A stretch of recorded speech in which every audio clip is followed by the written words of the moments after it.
in this video right here, this is Stephen Miller from 17 years old. I think this is around maybe like 2003, maybe like that. You know what I mean? I don't know, I'm black, so my math ain't good.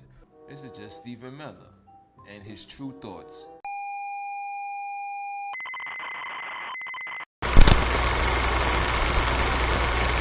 Critical, political, analytical.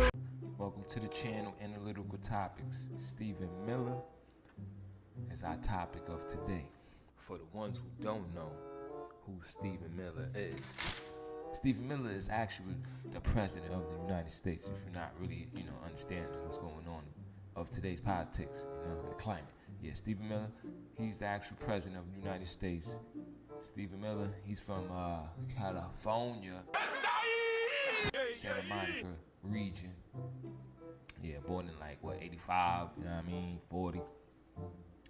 He's also the White House Deputy Chief of Staff for Policy. Which policy? That would be United States Homeland Security Advisor. Homeland. Oh, you charge of ICE. Yes. He is also, with the Heritage Foundation. He wrote the initiative, Project 2025, which is the next preparation for the next conservative president, which they're trying to make Donald Trump illegally against the 22nd Amendment to become president. You can't do that. 2 terms, your ass up out of here.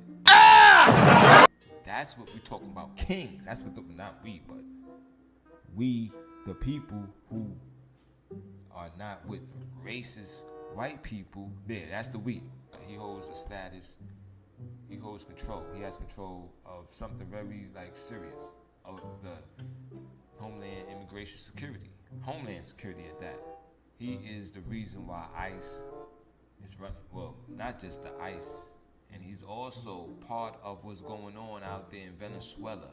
There are a series of deadly U.S. strikes against boats the Trump administration says were smuggling drugs into the U.S. Tonight, we're learning the latest strike had a twist. This guy right here, he's part of it. He's part of it. That's part of Homeland Security, whatever. Stephen Miller is a new conservative figure in today's politics. But in this video right here, this is Stephen Miller from 17 years old. I think this is around maybe 2003, maybe like that. You know what I mean? I don't know, I'm black, so my math ain't good. This video you see right here is when he wasn't a Homeland Advisor. He wasn't a Chief of Staff.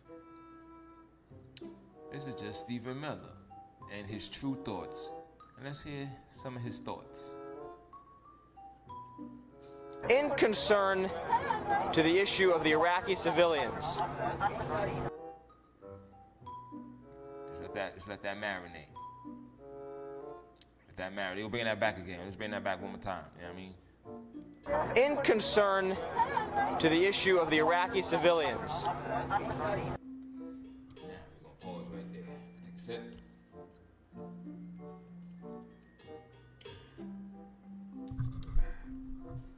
In concern, Iraqi civilians.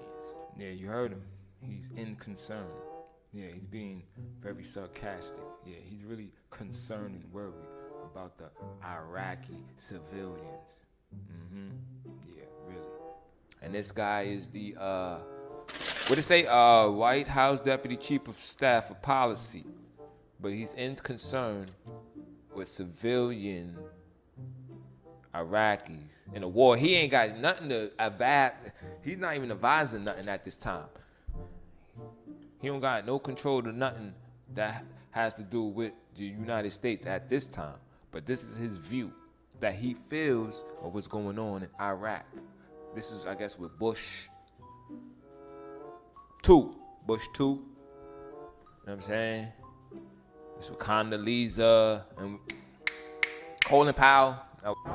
I think that as many of them should survive as possible, because the goal of any military conflict... Whoa. I just noticed something. Oh, go back to that. Notice something. I think that as many of them should survive as possible. Whoa, you look high as hell right here, bro. You look high. You look like you own something. Like you want some type of Percocet, type of hallucinogen. I don't want to say no codeine-ish. You own something. You own something. You own something. So, but you ain't concerned. And because the goal. You look drunk, but you more than drunk. Of any military conflict. Yeah, you high as hell, bro. You high as hell, bro, in your eyes, bro. You high, son. Look. It's off. It's incoherent, bro.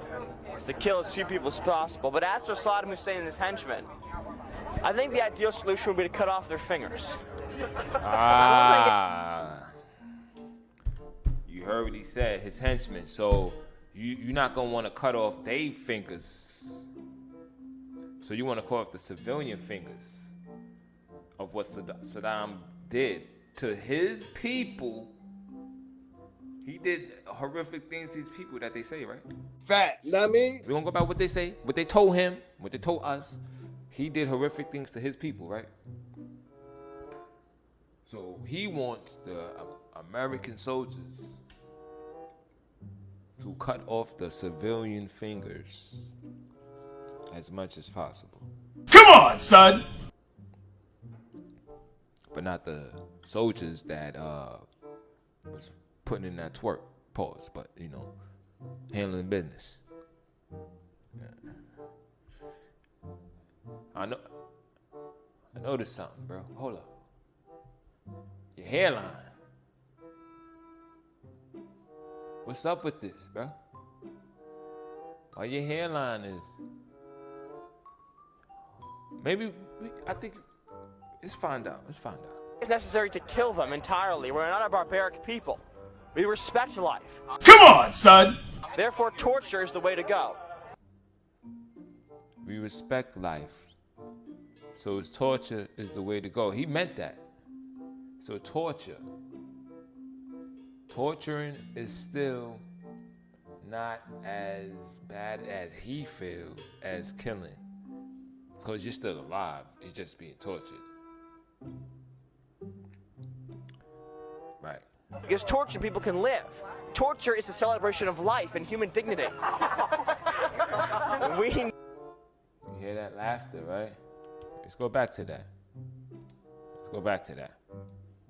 The celebration of life and human dignity.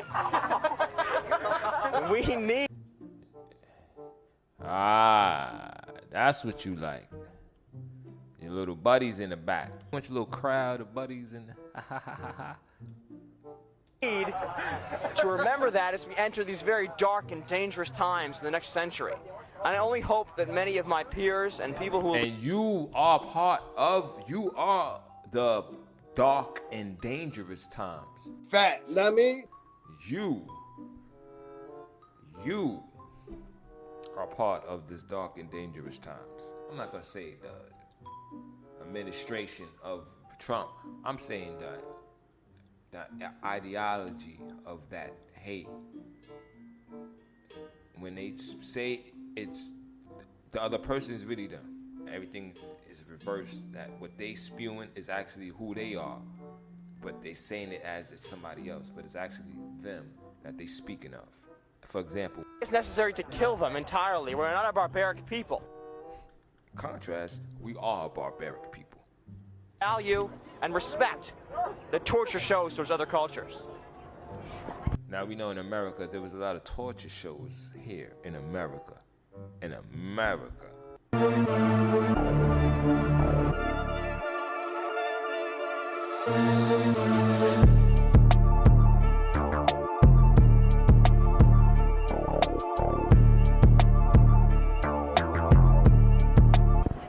I was talking to my doctor the other day, and I said to him, well, you know, I'm 7. Now this is the segment where we realize where and why his hair's going. As you can see, he said it right here. So this is the start where he realized that it's receding. You know what I'm saying? So, start.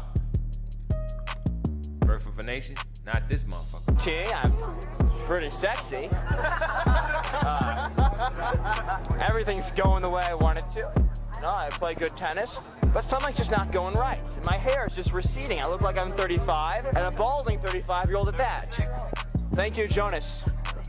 And he said, well, how much sleep are you getting? And I said, excuse me, what's sleep?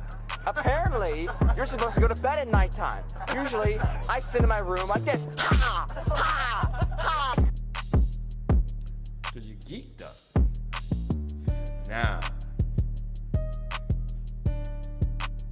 that's what I noticed.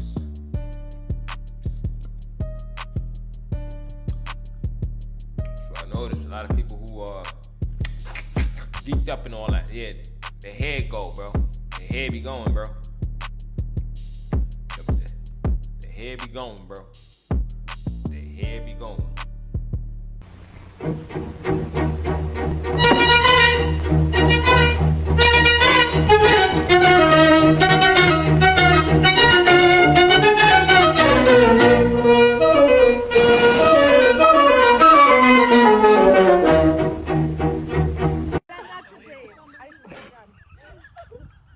We love you, Mr. Trump. We're going to do so much for the women, you have no idea. It's going to be amazing. It's going to be truly amazing. So many patriots here in Connecticut. We love Connecticut. But we never won this state, I don't think. I think it's blue. I think it's blue. But next time in 2028 when I'm president, it's going to be red then. I don't know. Oh, my God. We're looking into it very strongly.